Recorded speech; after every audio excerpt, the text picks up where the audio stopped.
अस्सलाम वालेकुम प्यारी बहनों, वेलकम टू मुनीस किचन गार्डन। कैसे है मेरी यूट्यूब फैमिली? उम्मीद है कि आप खैरियत से होंगे। अल्लाह पाक आपको खुश रखे, आपकी हर मुश्किल आसान हो जाए। आप भी मेरी तरह इंडोर प्लांट की शौकीन हैं तो ये वीडियो आपके लिए है। बहनों, आपको पता है आज की वीडियो मेरे ख़ास करके मनी प्लांट के हवाले से है। मनी प्लांट हर दिल अज़ीज़ है, जैसे कि मुझे भी ज़ाती तौर से मनी प्लांट बहुत पसंद है। मनी प्लांट की 3-4 किस्म हैं जो आम तौर से नर्सरी में नज़र आते हैं, जैसे कि गोल्डन पोथोस है, एन्जॉय है। इस तरह के और 2 किस्म है जो आमूमन हमें नज़र आती है।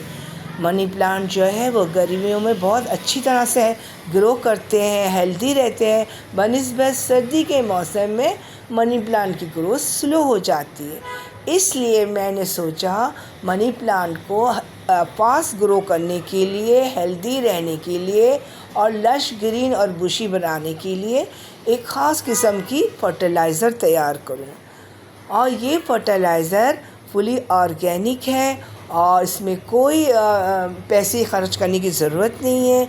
ये आपकी किचन वेस्ट में जो रोज़मर्रा की आपकी ज़रूरत में आता है उससे बनाया जा सकता है। इसके अलावा उसके और भी 2-3 तरीके हैं जो मैं आपसे शेयर करूँगी। मनी प्लांट को ऑर्गेनिक तरीके से ग्रो करने के लिए मैं एक लिक्विड फर्टिलाइज़र तैयार कर रही हूँ, जो कि मैंने पत्ती के शाशे आते हैं चाय की पत्ती के, वो लिए हैं 2 और 1 किलो पानी में इसको दोनों शाशों को डाल के चूल्हे में बॉईल करने रख दिया। जब एक बाल आ गया तो मैंने इसको बंद कर दिया। ठंडा होने के बाद मैंने इसको स्ट्रेन कर लिया और इसमें जितनी मेरी लिक्विड होगी उतनी 4-5 गुना मैं पानी शामिल करूँगी। इसके छानने के बाद जो मेरा वेस्ट आएगा, चाय की पत्ती आएगी, तो मैं हरगिज़ इसको ज़ाया नहीं करूँगी। इसको मैं अपने गमले में साइड में घोटी करूँगी और इस चाय की पत्ती को इस गमले में मिट्टी में शामिल कर दूँगी। इसी तरह आपकी जो लेफ़्ट ओवर चाय की पत्ती होगी, जो रोज़ाना आपके किचन में चाय बनती है 2 टाइम, उस पत्ती को आप धोकर अच्छी तरह से उसी वक्त भी शामिल कर सकती है। अगर आप स्टोर करना चाहती हैं तो इसको आप धूप में सुखा लें और कई दिन तक आप उसको रख कर भी इस्तेमाल कर सकती हैं। देखिए, ये मैंने फ्रेश जो चाय की पत्ती की लिक्विड फर्टिलाइज़र बनाया था, उसको स्ट्रेन करके जो मेरी चाय की पत्ती आई थी वेस्ट, अब मैं देखें इस मनी प्लांट के गमले में साइड में डाल रही हूँ और घोटी मैं कर चुकी हूँ। मैं दोबारा घोटी कर लूँगी ताकि वो सही से मिट्टी में शामिल हो जाए। देखा बहनों आपने, चाय की पत्ती को हम इस्तेमाल 2 तरह से कर सकते। एक तो मैंने बताया लेफ़्ट ओवर चाय की पत्ती, दूसरे ये कि इसका लिक्विड फर्टिलाइज़र बनाने के लिए मैंने ताज़ा पत्ती का इस्तेमाल किया। 2 शाशे इस्तेमाल किए पत्ती के। अब देखिए, मैंने अच्छी तरह से घोटी भी कर दिया। जो मेरा वेस्ट था चाय की पत्ती के, मैंने घोटी भी कर दिया। आपको पता है चाय पत्ती के से जो मैंने लिक्विड फर्टिलाइज़र तैयार किया है उसमें भारी मिक़दार में नाइट्रोजन मौजूद है, जो कि हमारे पौधों की बेसिक ज़रूरत है। इससे मिट्टी की लेवल जो होती है, मिट्टी की क्वालिटी, ये फर्टिलाइज़र बेहतरीन बना देता है, कंपोस्ट को बूस्ट करता है और हर तरह से पौधे की लिए ज़बरदस्त है।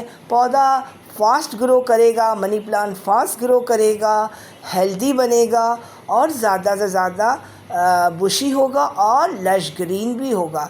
देखिए, मैं आपके सामने 1 मग्गा लिक्विड फर्टिलाइज़र जो चाय की पत्ती के मैंने तैयार किया है, मैं अपने मनी प्लांट के गमले में दे रही हूँ। इसके अलावा आपके जितने भी इंडोर प्लांट हैं जिसमें मनी प्लांट ख़ास करके हैं, उनको आप दीजिए और इसके बाद अब इसका कमाल का रिज़ल्ट आपको नज़र आएगा और बहुत जल्दी नज़र आएगा। और इस तरह से आपकी किचन गार्डनिंग इंडोर प्लांट का बहुत देखते ही देखते बहुत खूबसूरत और लश ग्रीन हो जाएगा।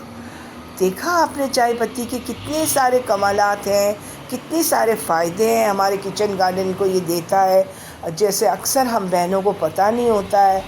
आप चाय पत्ती की जो लेफ़्ट ओवर जो चाय पत्ती है वो भी आपको बहुत फ़ायदा देगा। अगर आप नहीं चाहती हैं कि मैं ताज़ा चाय की पत्ती इस्तेमाल करूं, तो आप फिर रोज़मर्रा जो वेस्ट निकलता है चाय पत्ती की, बस उसमें चिकनाई नहीं होने चाहिए, उसको आप वॉश करके उसी वक्त भी मिला सकती मट्टी में। अगर आप वो चाहती हैं कि आराम से कई दिनों तक इसको इस्तेमाल करूं, तो आप इसको सुखा के डब्बे में सेव कर लीजिएगा।